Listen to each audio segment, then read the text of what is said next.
Imagine this, a simple, inexpensive weather balloon, normally used for forecasting rain or wind, drifts across a border carrying not scientific instruments, but packs of smuggled cigarettes. One balloon might seem harmless, but hundreds of them?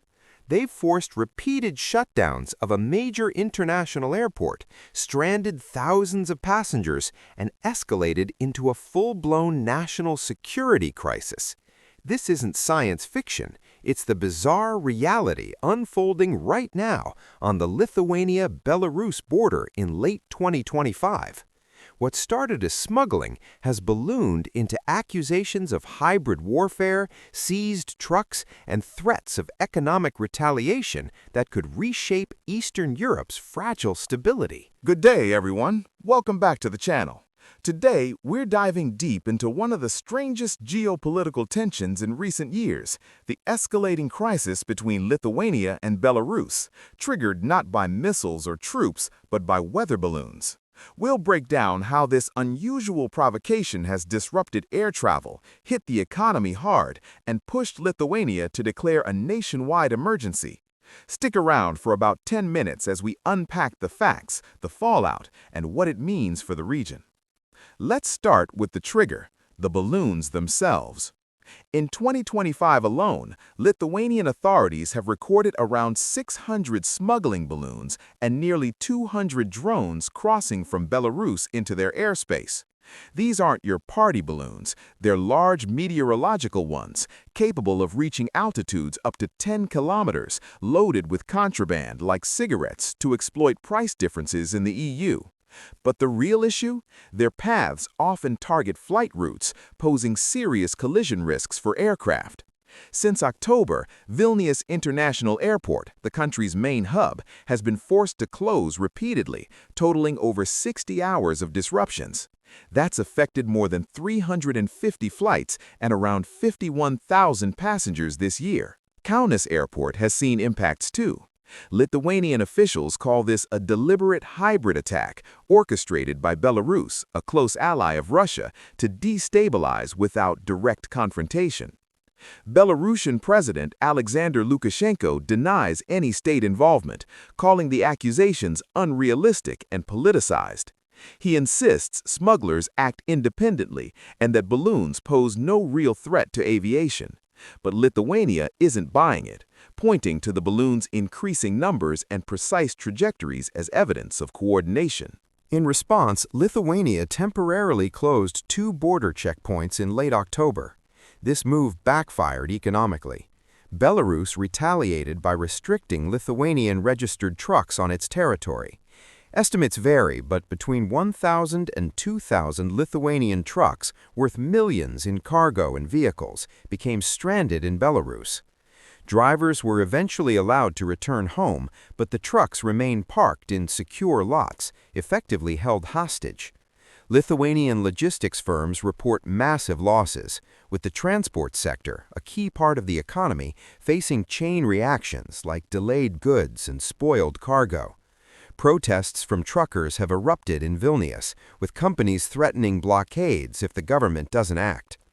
The crisis hit a boiling point on December 9, 2025, when Lithuania's government declared a nationwide emergency situation, the first since Russia's invasion of Ukraine in 2022. Prime Minister Inga Ruginiev described it as essential to counter Belarus's hybrid attack. This declaration allows the military to assist police and border guards, activate air defenses, boost border budgets, and grant extra powers like detaining suspects. It's not a full state of emergency, but it's a major escalation, signaling Vilnius is ready for tougher measures. One of those measures? Targeting Belarusian assets in Lithuania. At the top of the list is the state-owned Belarus Sanatorium in Druskininkai, a Soviet-era spa resort affiliated with the Belarusian presidential administration. It's a prestigious facility for Belarusian officials and citizens, but seizing it would be a huge symbolic and financial blow to Minsk. Other potential targets include dormant investments tied to Belarus's potash fertilizer exports through Klaipėda port. President Gitanas Nausėda has confirmed discussions in the State Defense Council about freezing or even confiscating these assets under international law's principle of countermeasures. Some politicians, like former PM Saulija Skvernelis, have openly suggested using them to compensate Lithuanian truckers. Why is Lithuania pushing so hard? Broader context matters. Belarus, under Lukashenko, often dubbed Europe's last dictator, has grown increasingly isolated and authoritarian. Since rigged elections in 2020 and a controversial snap vote in early 2025 claiming 87% for Lukashenko, repression has intensified. Tens of thousands detained, opposition leaders like Svetlana Tsikhanouskaya in exile. Economically dependent on Russia for energy and support, Belarus has lost Western markets to sanctions. Brain drain has hit hard, with IT firms relocating to Lithuania and Poland. Lithuania sees these balloon incursions as part of a pattern similar to the 2021 migrant crisis, when Belarus allegedly weaponized migrants at the border. Now, with drones and balloons, it's viewed as low-cost provocation to test NATO and EU resolve, especially as Europe remains on edge over Ukraine.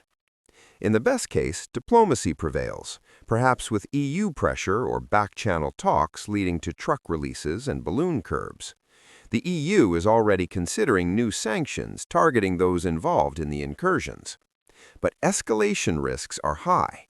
Belarus could ramp up military posturing near the Suwalki Gap, reignite migration flows, or lean harder on Russian nuclear rhetoric. If Lithuania seizes assets and fully seals the border, Belarus's remaining ties to Europe could snap, pushing it deeper into Russia's orbit, effectively becoming Europe's North Korea, as some analysts describe it. This isn't just a bilateral spat, it's a front line in the 21st century hybrid Cold War. Lithuania, a staunch NATO member defending EU values, is willing to bear costs to assert sovereignty. Belarus, cornered and authoritarian, uses asymmetric tactics to punch above its weight. What do you think? Is this overblown smuggling gone wrong, or a genuine hybrid threat? Will asset seizures de-escalate or worsen things? Drop your thoughts in the comments below. I read them all. If you found this breakdown helpful, hit that like button, subscribe for more in-depth geopolitics, and turn on notifications so you don't miss the next one. Thanks for watching, and see you soon.